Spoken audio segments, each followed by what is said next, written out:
Hello everyone, it is Tuesday night, 2 days before Will and I will leave for St. Louis for War Machine Weekend.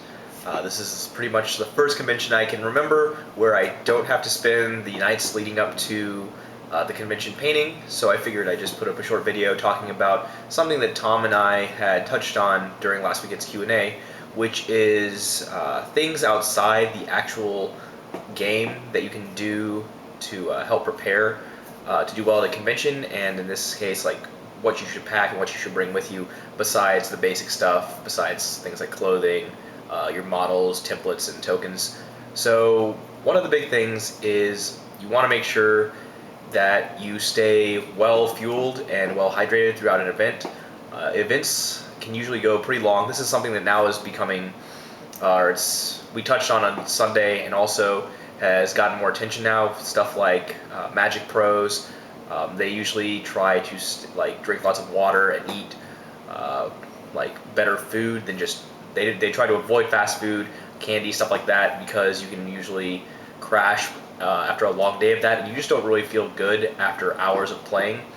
So I usually try to bring things like almonds or fresh fruit, stuff like that, trying to avoid fast food, candy, anything like that, which is really tempting because it's easy to get. Protein bars are also a good thing that you can bring with you. And also just making sure you drink lots of water. I usually try to stay away from sodas and even coffee because the caffeine rush is really great and it helps me focus right then, but as soon as it wears off, I feel terrible. And also just all the sugar makes me jittery, and it's just not good to be drinking that much because you just feel like crap at the end of a long weekend of that. Other than that, stuff like making sure you get enough sleep.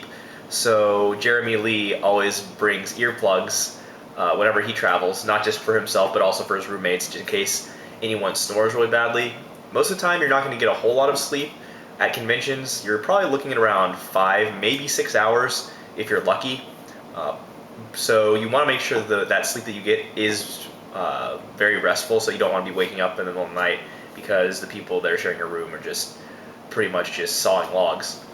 Other stuff that you might not think of, the first convention that the Asgard guys went to outside of Texas was probably TempleCon, I think 2010.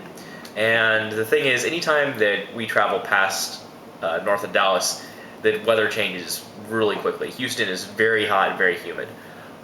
So the biggest thing that we've noticed in Rhode Island for TempleCon, and then also War Machine Weekend in subsequent years, is that the air is just a lot drier than we're used to in Houston, which doesn't seem like a big deal at first, but stuff like bringing stuff like hand salve and chapstick we found is really important, because that first convention we were up there in Rhode Island, our hands, our knuckles started cracking and our lips were getting really, really dry, which seems really small, and it's not the end of the world, but it actually gets kind of annoying and pretty painful when your knuckles start cracking.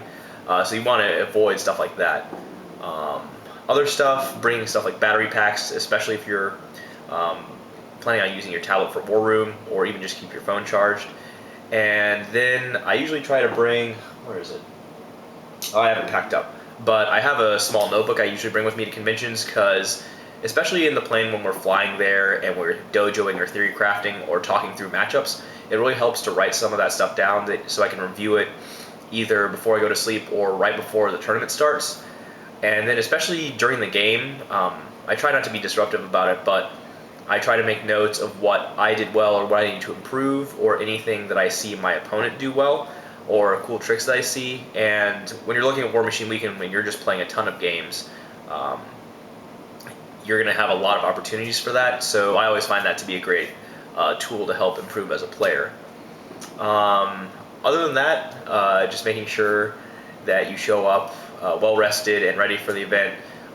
Don't change your lists last minute, although it's very tempting. I know there's a lot of, especially for the Invitational, there's a lot of pretty much meta listing where people try to guess what their opponents are going to bring, which is fine, but I think at a certain time you need to stop worrying about it, set your lists, and just try to play your best, and there's no use in stressing out over it. But anyways, it's a short video. I'm going to try and get video coverage during the week, or during the event, I'm sorry. I'll be posting it the weekend after we get back. Probably the Monday we get back from War Machine Weekend, and then the weekend after that we're going to try to go back to the every other week of video blog and Q&A. So if you see Will or myself at War Machine Weekend, definitely come and say hi to us. We'd love to meet y'all and hang out. Will will probably spend most of the weekends in the hot tub, as he generally tends to do at this convention. Also bring a swimsuit if you want to go hang out in the hot tub with Will. But anyways, let's see. I think that's pretty much it. After I scrub out almost assuredly in the first couple rounds of Iron Gauntlet, I will be posting event updates on Twitter. I think Will said he's going to do the same, and usually Zoja is going to be doing, I would assume she's going to do it as well, unless she's following Jake around. I don't even know if Jake's playing in IG or anything, or if he's just going to be hanging out. But I'll leave all our Twitter handles in the description below. But I think that's about it, guys. So I hope to see a lot of y'all at War Machine Weekend, and I'll see y'all there.